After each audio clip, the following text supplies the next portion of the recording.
Putin's 25 years in power are coming to an end. At 72, even his most loyal lieutenants know the clock is running down. 4 men inside the Kremlin are maneuvering to replace him.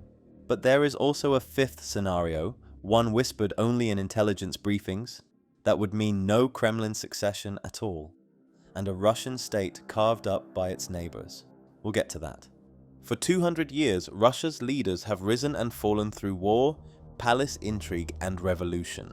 In the 19th century, Tsars like Alexander I and Nicholas as autocrats, expanding territory through the Napoleonic Wars and suppressing dissent.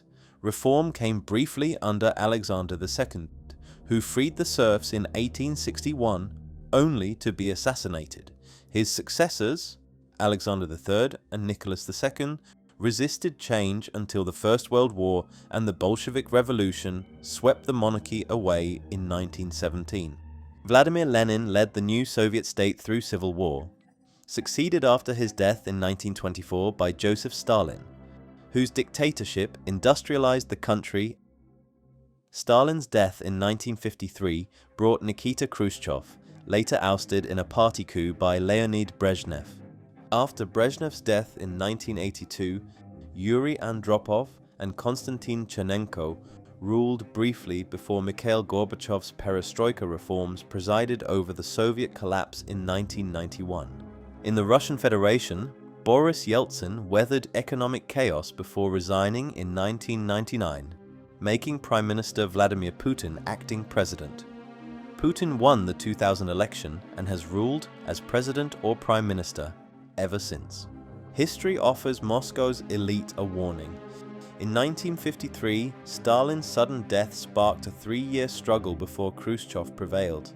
In 1984, Brezhnev's passing set off a carousel of short-lived leaders.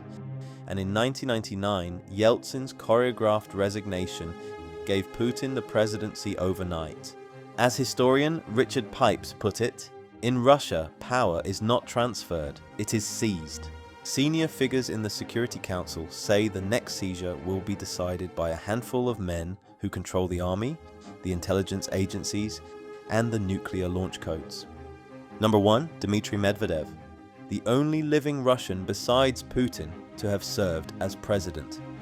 Once marketed as a modernizer, he now delivers some of the regime's most incendiary threats, calling for nuclear escalation against NATO.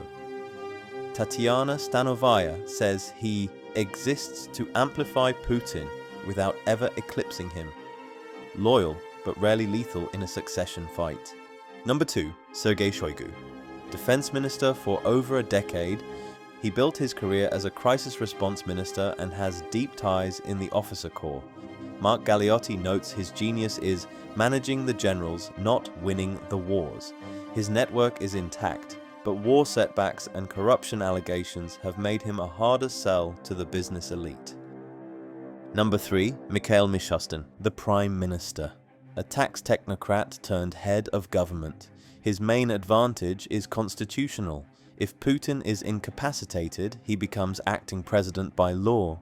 The same clause Yeltsin used to make Putin head of state. Andrei Kolesnikov calls him the default option acceptable to everyone, dangerous to no one. Number 4, Nikolai Patrushev. The 73-year-old Security Council secretary and ex-FSB chief is Putin's closest ideological ally. Alexander Gabwev calls him the immune system of the regime.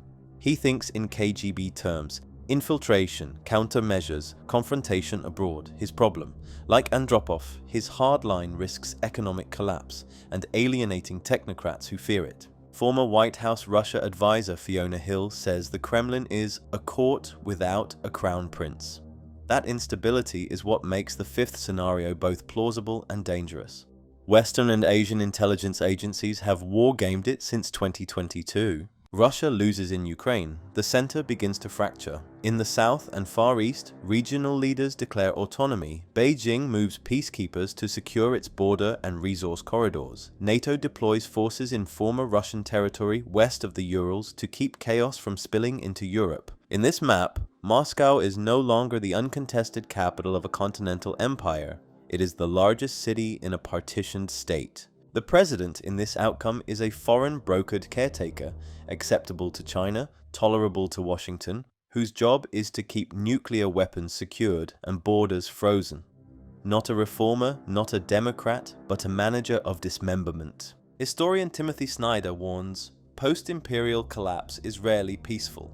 In 1991, the Soviet Union dissolved faster than Western governments believed possible. A NATO-endorsed figure in the Kremlin would be without precedent, and, for the current elite, proof of total defeat. The levers of succession would look very different. Instead of 50 insiders cutting a deal in a guarded room, it would be foreign envoys, generals on multiple sides, and intelligence chiefs negotiating territory, security guarantees, and control of strategic sites. Mikhail Zygar's reporting on past transitions shows how even in normal times, such agreements are sealed with traded posts, guaranteed fortunes, and compromat quietly buried.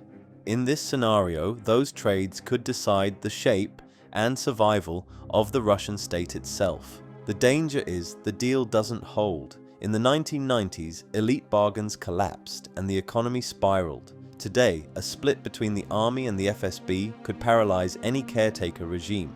A regional governor with his own militia could reject the Kremlin outright. The war could reignite or fragment into multiple fronts. Leo Tolstoy once wrote, "The strongest of all warriors are these two, time and patience." Putin has used both to outlast rivals, but time now works against him, and patience is running out among the factions and perhaps in foreign capitals that decide who comes next. Putin's rule will end. The only questions are whether the man who replaces him will be chosen by the Kremlin's surviving elite, or arrive in a Russian capital already divided by foreign troops. When that day comes, the cameras will show a new face in the Kremlin windows. But the real transfer of power, or the real loss of it, will have happened long before, at tables no Russian citizen will ever see. For 200 years, Russia's leaders have risen and fallen through war, palace intrigue, and revolution.